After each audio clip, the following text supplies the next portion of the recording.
Assalamualaikum warahmatullahi wabarakatuh. Bertemu lagi di mata kuliah Antropologi Agama.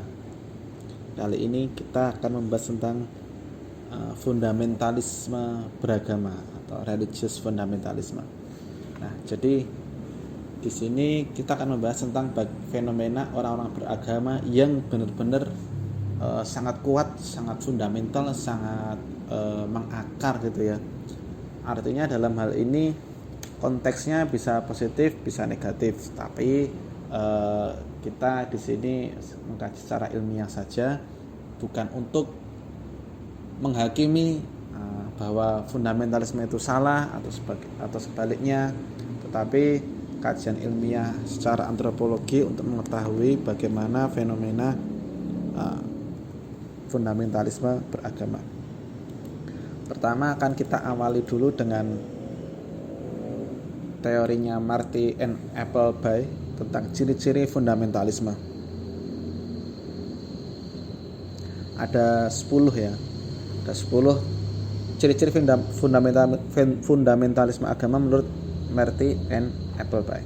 Yang pertama adalah religious idealism, yaitu pemahaman bahwa agama itu harus ideal, harus sempurna, harus kafah gitu ya. Jadi orang-orang fundamentalisme ini ingin supaya mereka itu bisa beragama dengan sempurna. Artinya tidak hanya sekedar ritual saja, tetapi juga secara menyeluruh kehidupan sehari-hari, segala aspek itu harus sesuai dengan agama. Bernegara juga harus sesuai agama, melakukan transaksi jual beli harus secara agama, menikah secara agama dan sebagainya. Sehingga ketika ada sesuatu yang menghalangi itu, misalnya mereka ingin menghalangi proses-proses itu, ya mereka akan melawan. Nah, itu ciri fundamentalisme yang pertama, yaitu bahwa ketika seseorang beragama itu harus secara kafah, secara sempurna, secara zahir dan batin di segala aspek. Kemudian religious claim as an irreducible basis for communal and personal identity. Jadi klaim-klaim keagamaan dari teks-teks kitab suci atau dalil-dalil keagamaan atau fatwa-fatwa atau semacamnya itu menjadi rujukan utama dalam kehidupan sehari-hari.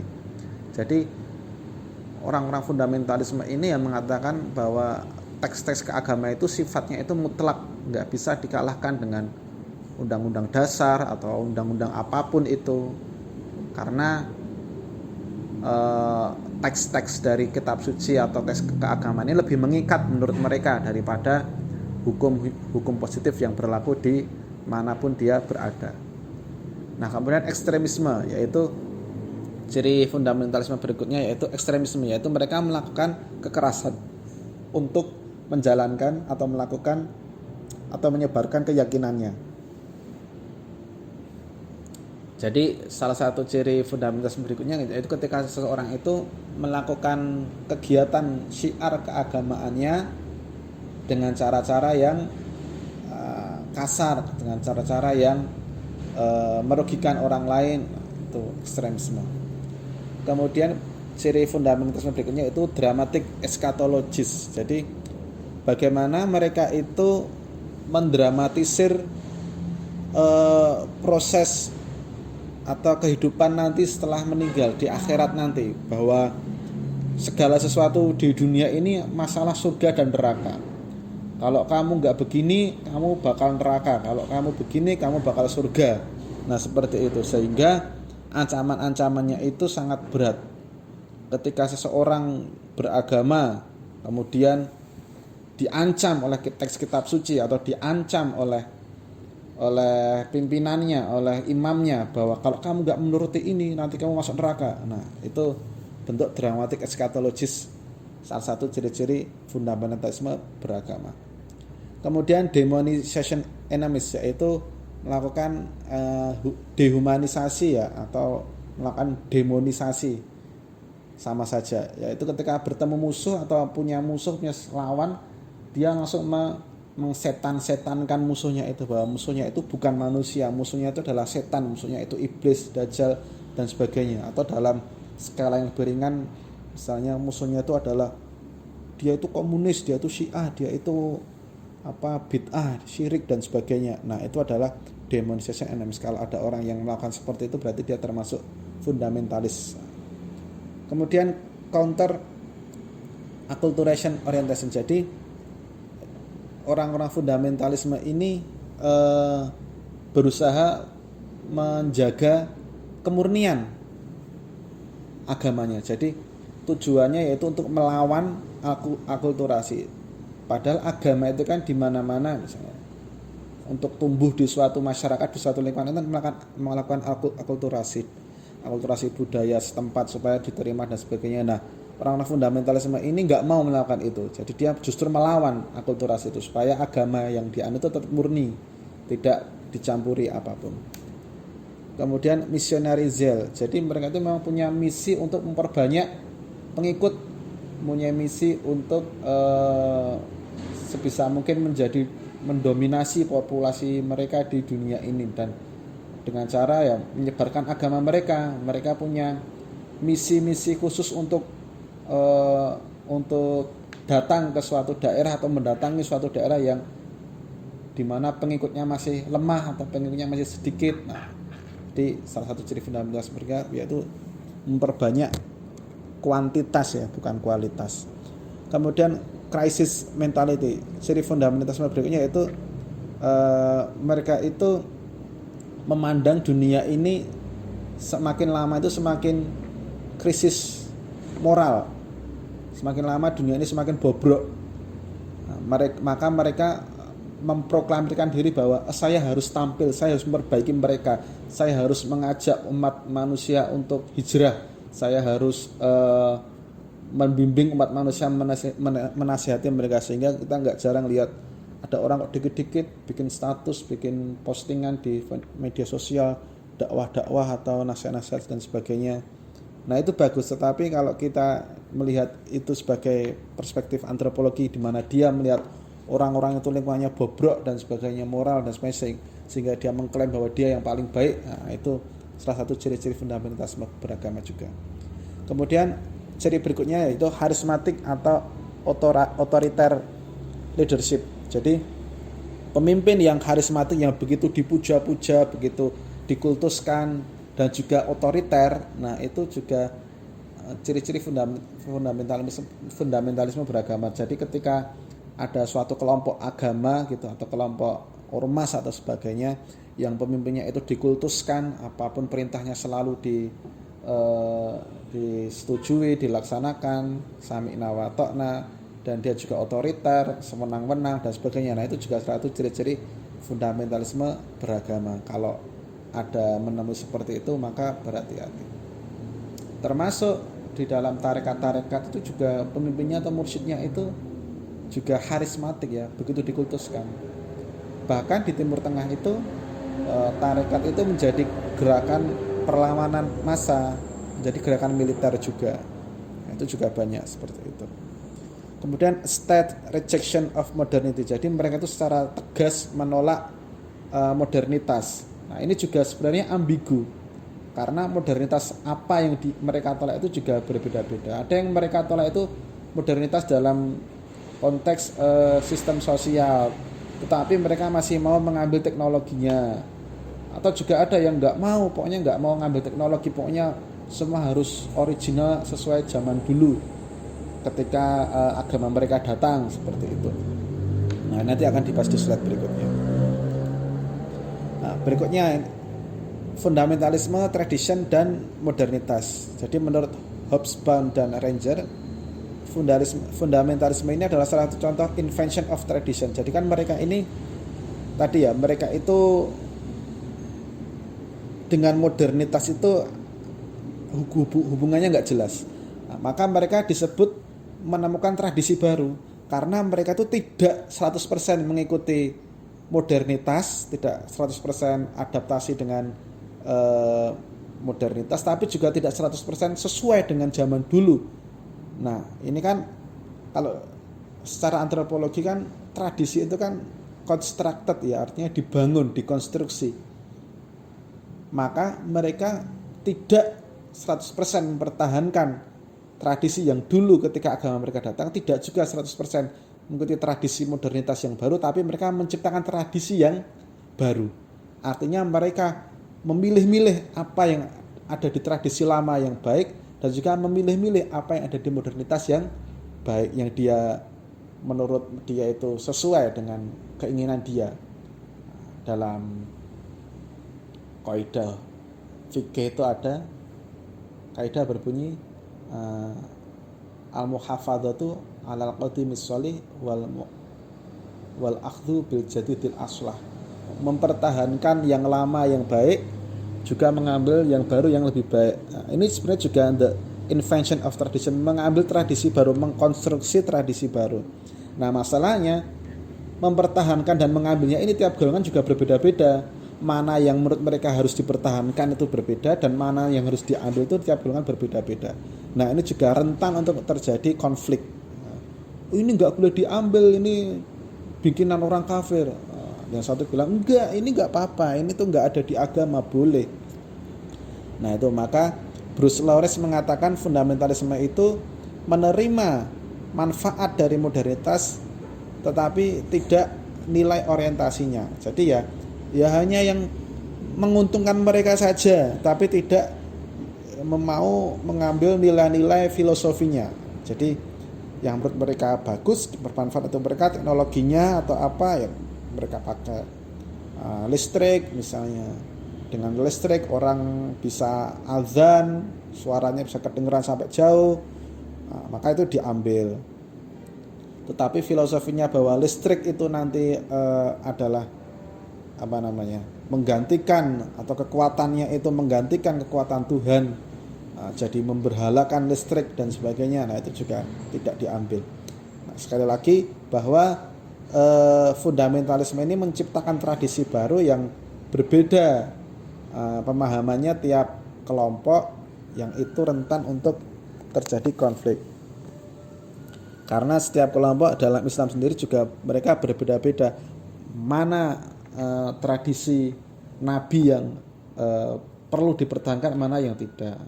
Di satu sisi mengatakan kita harus poligami karena ini sunnah Nabi, ini perilaku Nabi. Di satu sisi modernitasnya mengatakan tidak harus poligami itu berat dan sebagainya, itu khusus Nabi dan sebagainya. Nah, itu macam-macam nanti penafsirannya karena mereka menciptakan tradisi mereka sendiri-sendiri. Bahkan kemajuan ilmu teknologi, kemajuan ilmu pengetahuan itu juga tidak semuanya diterima. Ada beberapa kalangan misalnya kalau mau melihat satu Ramadan hilalnya itu ya harus melihat secara langsung, harus melihat pakai mata kepala. Di satu sisi enggak, kita sudah ada teknologi, kita sudah maju, kita bisa memprediksi, memperhitungkan jauh-jauh hari sebelumnya, bahkan bertahun-tahun sebelumnya. Nah, itu juga berbeda, konteks fundamentalisme berbeda, sehingga kita bisa menyimpulkan bahwa enggak ada golongan yang misalnya mengaku paling tradisional, enggak bisa. Mengaku paling salaf itu enggak bisa. Mengaku paling sesuai dengan Nabi itu enggak bisa. Karena semua punya lokalitasnya masing-masing. NU misalnya, ada sisi-sisi mereka yang mengikuti Nabi, yang kelompok lain enggak mengikuti juga ada. Muhammadiyah juga ada. Salafi, Wahabi ada. Nah, jadi mereka saling mengisi sebenarnya. Tidak bisa saling mengklaim paling original sesuai dengan Nabi, atau paling mengklaim paling berkemajuan, paling modern, itu juga enggak bisa. Nah, kemudian fundamentalisme sebagai sistem kultural. Jadi menurut Peter Berger ini, fundamentalisme itu adalah program untuk melawan sekularisasi atau desekularisasi dunia. Jadi dunia ini semakin lama semakin sekuler, semakin memisahkan antara agama dengan wilayah publik. Nah, fundamentalisme beragama itu berusaha melawan itu. Justru fundamentalisme beragama itu berusaha menghadirkan agama ke ruang publik. Mereka ingin agama itu hadir di ruang publik dan bahkan ya menguasai publik itu sendiri, menguasai negara. Jadi nggak mau kalau fundamentalisme, nggak mau mereka kalau agama itu dipisahkan dari negara. Kan kalau di barat itu kan agama sudah masuk ke ranah privat, ya sudah, orang beragama itu ibadah saja, nggak usah mencampuri urusan politik dan sebagainya. Tapi orang fundamentalis berbeda, mereka ingin mencampuri urusan politik juga harus islami, negara harus islami, undang-undang harus islami dan sebagainya. Jadi mereka melawan sekularisasi dunia. Nah, biasanya menurut Marty dan Applebaum ini, fundamentalisme itu cenderung untuk anti demokrasi, anti akomodasionis dan anti pluralisme, dan juga biasanya tidak sesuai dengan hak asasi manusia. Nah, ini ciri-ciri ini juga bisa kita temui saat ini ya, di mana orang-orang yang fundamentalis itu juga anti demokrasi, karena demokrasi itu bikinan orang kafir ya. Misalnya mereka harusnya itu menerapkan syariat Islam atau khilafah dan sebagainya. Itu biasanya mereka anti demokrasi, karena demokrasi itu kan menggunakan suara rakyat. Artinya suara rakyat itu berarti semua manusia atau semua masyarakat itu dihitung sama suaranya, baik orang yang berpendidikan atau orang yang bodoh sama, orang yang gila, orang yang waras itu sama, orang yang yang sadar tidak sadar, yang mabuk, itu sama, dihitung sama. Menurut mereka enggak, menurut fundamentalis enggak boleh seperti itu. Kemudian juga anti akomodasionis, jadi mereka itu enggak mau akomodir itu berarti lahir dari proses kompromi antara agama dan negara. Ayo kita saling mengakomodasi, kamu mau mengambil nilai-nilai dari demokrasi, kami juga akan mengambil nilai-nilai agama. Enggak mau, orang fundamentalis harusnya berislam secara kafah 100%, pemerintahan juga harus yang islami, misalnya seperti itu. Kemudian anti pluralis, jadi mereka ya enggak melihat orang Islam yang murtad itu mereka bakalan marah, bakalan mereka anti keragaman seperti itulah. Mereka inginnya menjadi mayoritas, menjadi yang mendominasi seperti itu. Nggak suka acara-acara semacam kerukunan beragama, ada orang Islam kok datang ke gereja, nggak suka. Orang Islam kok datang ke wihara wihara pura, dan nggak suka. Orang Islam kok menjaga gereja, nggak suka. Nah, itu ciri fundamentalis berikutnya, yaitu anti pluralisme. Kemudian mereka melanggar standar dari hak asasi manusia. Banyak hak asasi manusia yang dilanggar. Misalnya hak asasi untuk beribadah, nggak suka lihat ada orang beragama berbeda punya rumah ibadah sendiri, itu mereka nggak suka. Pasti dicari-cari kesalahannya, mana surat izinnya, mana ininya, amdalnya dan sebagainya. Cari-cari, jangan sampai ada orang lain yang beribadah dengan agama mereka di lingkungan agama fundamentalisme ini. Nah, kemudian di Islam contohnya, kalau di buku ada banyak ya contoh fundamentalisme dari berbagai macam agama. Kalian bisa baca sendiri, tapi di sini saya ambil contoh fundamentalisme, konflik-konflik dari fundamentalisme dalam agama Islam sendiri. Yang pertama itu konflik Syiah, itu juga berawal dari fundamentalisme ya, karena mereka itu berawal dari konflik kepemimpinan atau penerus dari kepemimpinan Islam setelah Nabi wafat. Ada yang mengatakan Abu Bakar, ada yang mengatakan Ali bin Abi Thalib, sehingga sampai sekarang itu nggak sembuh-sembuh luka itu. Sedikit ada pemicu bisa terbakar lagi, konflik antara Sunni dan Syiah. Dan konflik Wahabi ini juga konflik Wahabi, yang orang Wahabi ini benar-benar ingin supaya umat Islam itu seperti zaman Nabi dulu, yang orisinal, nggak ada hal-hal tambahan, nggak ada hal-hal yang baru seperti itu, anti modernitas. Kemudian konflik sekularisasi, yaitu biasanya diusung oleh HTI, yang mereka itu melawan demokrasi, melawan pemisahan agama dan negara, pengennya agama itu ya ada di negara, mendirikan negara agama, khilafah dan sebagainya. Nah, hal yang seperti ini sebenarnya harusnya cukup menjadi catatan sejarah saja, tidak perlu hidup lagi di zaman sekarang. Tetapi orang-orang yang jiwa fundamentalismenya tinggi, ketika diprovokasi dengan isu-isu seperti itu, mereka akan mudah terbakar, akan mudah tersulut. Nah, kalau mereka mudah tersulut, menemukan kelompok yang sejalan dengan mereka, menemukan korban yang bisa dilawan, nah itu mereka akan cenderung melakukan keributan, kericuhan, bahkan terorisme dan sebagainya. Nah, mungkin sekian saja Semoga bermanfaat. Kurang lebihnya mohon maaf. Wassalamualaikum warahmatullahi wabarakatuh.